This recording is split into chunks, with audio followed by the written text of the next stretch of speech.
Willkommen zum dritten Teil unserer kleinen KI-Lanes-Serie und im zweiten Teil habt ihr da, beziehungsweise hat euch Timo eben gezeigt, wie ihr genau auch da diese Lanes legen könnt.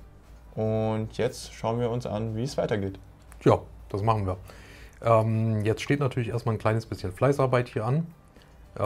Das heißt, wir müssten eigentlich erstmal unser ganzes KI-Netz hier möglichst ausbauen.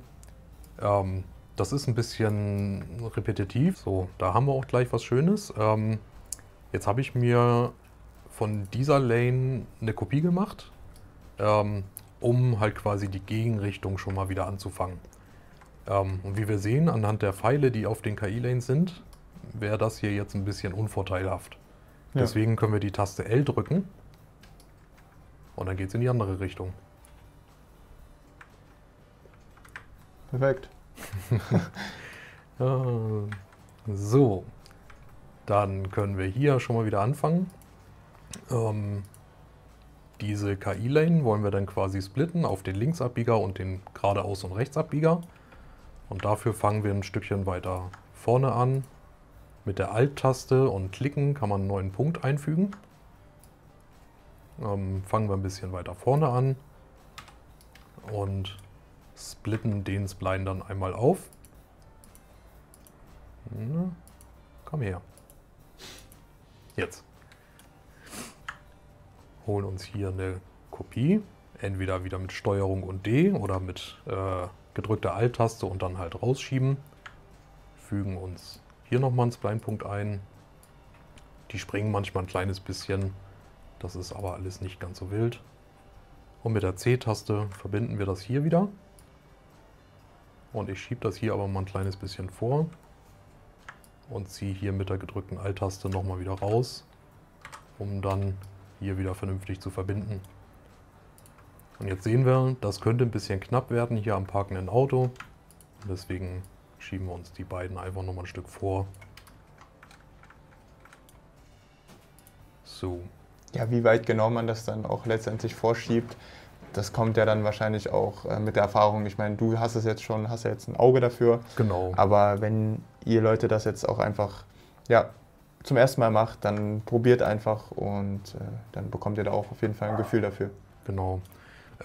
Diesen Punkt, den ich jetzt hier rausgezogen habe, das ist auch schon wieder als Vorbereitung für die KI-Lane, die dann von hier kommt, mit dem Rechtsabbieger.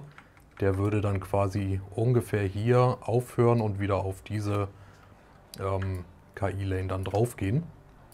Und da kann ich dann hier auch schon mal gleich wieder auftrennen als Vorbereitung. Das wäre mir hier ein bisschen zu sehr an den parkenden Autos. Schieben wir das hier nochmal wieder ein bisschen rüber. Und dann snappen wir die hier wieder ran.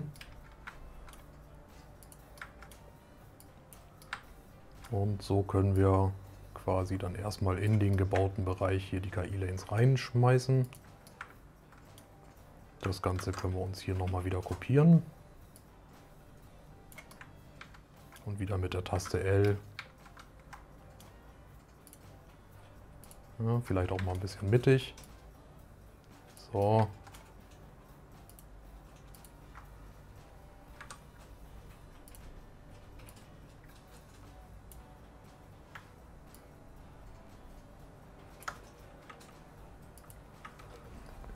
Gut.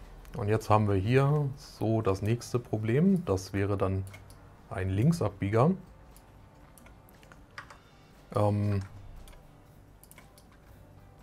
Der jetzt quasi einen geradeaus fahrenden kreuzen würde. Okay. Und jetzt weiß die KI natürlich nicht, wer hätte denn hier Vorfahrt von den beiden. Beziehungsweise wer hätte hier überhaupt Vorfahrt in dem ganzen Wahnsinn. Und dafür denken wir uns mal rein, das hier ist die Hauptstraße. Das heißt, die werden generell erstmal die allerhöchste Vorfahrtsrechte haben. Mhm. Und da können wir jetzt einfach mal anfangen. Gedacht, geradeaus hat in der Regel Vorfahrt vor Abbiegern. Ja. So. Das heißt, wenn jetzt entgegenkommt ein Linksabbieger unsere Spur kreuzen würde, müsste der Linksabbieger auf uns warten. Mhm. dadurch, dass, falls die Ampeln hier aus sind, müssen wir aber auch noch mit einrechnen, dass die aus der Seitenstraße auch kommen. Ja. Und da hätten aber die geradeaus und alle abbiegenden Vorfahrt vor denen aus der Seitenstraße. Und da fange ich dann hier beim Right of Way einfach mal an mit einer 4. Einfach mal schon mal anfangen einzutragen. Okay, warum genau jetzt eine 4? Was hat das für Weil ich vermute jetzt einfach mal, ohne die Kreuzung jetzt allzu sehr zu kennen, Ja. je höher dieser Wert ist, desto mehr Vorfahrt hat jemand. Ach so, okay. Genau. Ich würde jetzt hier diesen Rechtsabbieger auch erstmal eine 4 geben. Mhm. Und wenn jetzt hier aus der Gegenrichtung einer quasi links abbiegen will in unsere Seitenstraße, müsste er wahrscheinlich mit einer niedrigeren Zahl auf die geradeaus fahrenden und rechts abbiegenden warten. Okay. So. Das können wir ja auch schon mal vorbereiten.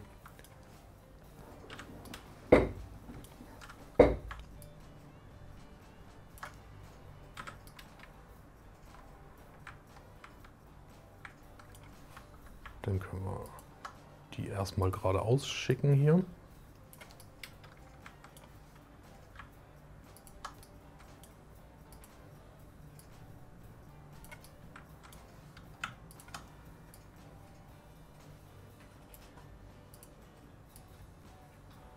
Hier wieder die Vorbereitung für die Abbieger, die aus der Seitenstraße rauskommen.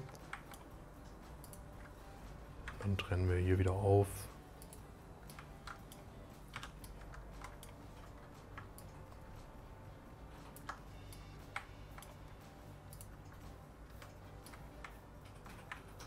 Und das Ganze soll dann hier ein Linksabbieger werden. Dadurch, dass jetzt hier alle den Vorrang schon auf 4 haben, können wir den Linksabbiegern hier, ups, das machen wir mal rückgängig,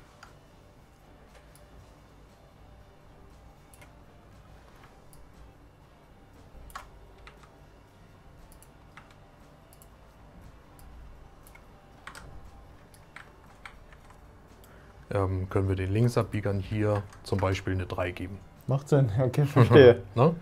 Theoretisch sollten die dann warten. Und jetzt sehe ich gerade, hier haben wir ein kleines Problem, deswegen färbt sich der Pfeil hier rot.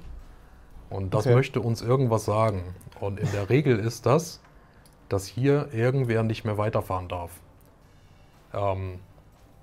Hat auch seinen Sinn, weil wir hier die LKWs und Busse und so weiter abgeschaltet haben Ja. für die Seitenstraße. Und hier sind sie noch an. Ah. Das erkennt es dann direkt und deswegen Genau. leuchtet das dann rot. Genau. Das heißt, ich müsste das in dem Fall dann auch ausstellen.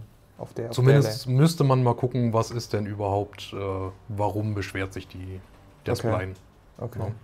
Ja. Dass das jetzt gelb ist, hat einfach nur den Hintergrund, dass man sieht, das ist ein Abbieger. Also da ist quasi nicht gerade eingestellt. Ne, wenn alles gerade ist, dann sind sie wieder grün. Und bei Okay. Links- oder Rechtsabbieger färben die sich gelb. Also generell zeigt es dir auf jeden Fall auch schon mal oder unterstützt dich in dem Sinne, dass es dir direkt anzeigt, wenn irgendwas jetzt nicht kompatibel ist und Genau. nicht passen sollte. Richtig. Richtig. So. Dann hätten wir hier aus der Seitenstraße, wie gesagt, falls die Ampeln aus sein sollten, müssten die natürlich eine niedrigere Priorität haben als alles, was auf der Vorfahrtsstraße kreuzt. Unsere letzten Prioritäten war eine 3. Das heißt, dann können wir ihm hier eine 2 geben. Dann würde er hier warten auf alles, was sonst bisher so da ist. Okay. Ne? Und die Linksabbieger aus der Seitenstraße, die hätten dann natürlich die niedrigste Priorität, Ja.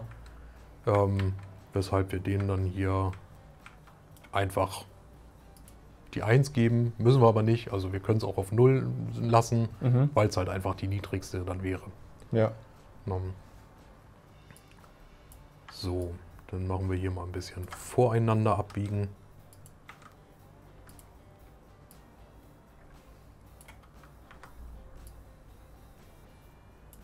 So, schon mal so grob vorbereitet.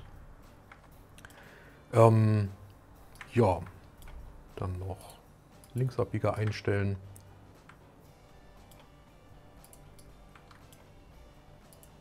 Und jetzt wird es auch langsam schon ein bisschen bunt. Ja, man sieht auf jeden Fall, dass sich was tut. Genau. Und was das alles zu bedeuten hat, das machen wir im nächsten Teil. Ja, würde ich auch sagen.